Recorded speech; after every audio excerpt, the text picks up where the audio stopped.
Hi Genesis, Dad here. Two videos ago, we talked about microtransactions. But something just as bad as microtransactions is subscription memberships. Now, what is that?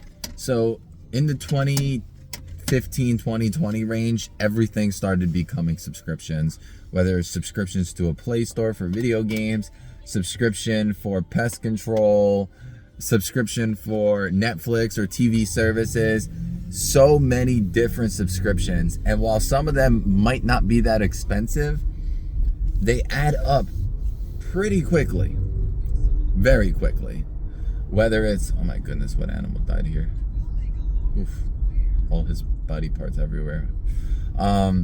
Subscriptions to anything, Sam's Club, yearly subscription, Amazon Prime subscription, all those streaming services subscription. So it just keeps adding up, and eventually you'll be paying $300 to $500, maybe even $1,000 a month just in subscriptions.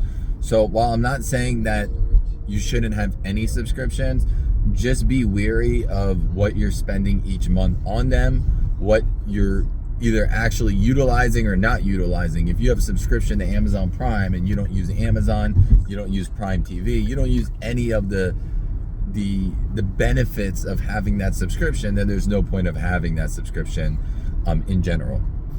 So in life, I don't know what it's going to be like for you and your brother when you're a little bit older, what subscriptions are going to be like, but they could be very heavy in cost, and it's just so crazy because it reminds me of the microtransactions to an extent, or microtransactions is more like a lot of games now are free with a lot of microtransactions, and then some games are paid with microtransactions.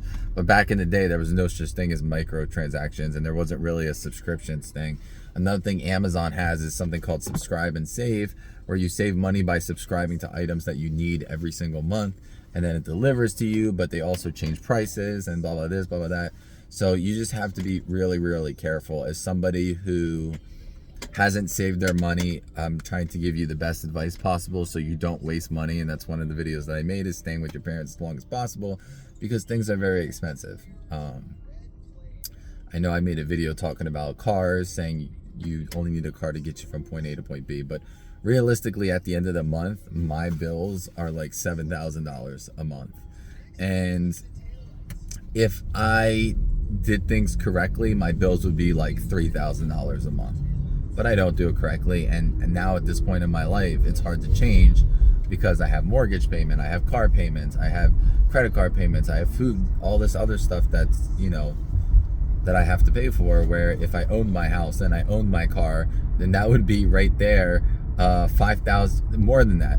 It would be about $5,000 a month I wouldn't be spending every month. So my bills would be about $2,000 a month, maybe a little bit more, if I owned my house and my car, which unfortunately I do not. But I hope you guys enjoyed this video, and hopefully it helps you too in the future. Be wary of subscriptions because they add up quick and it's very costly. I love you guys.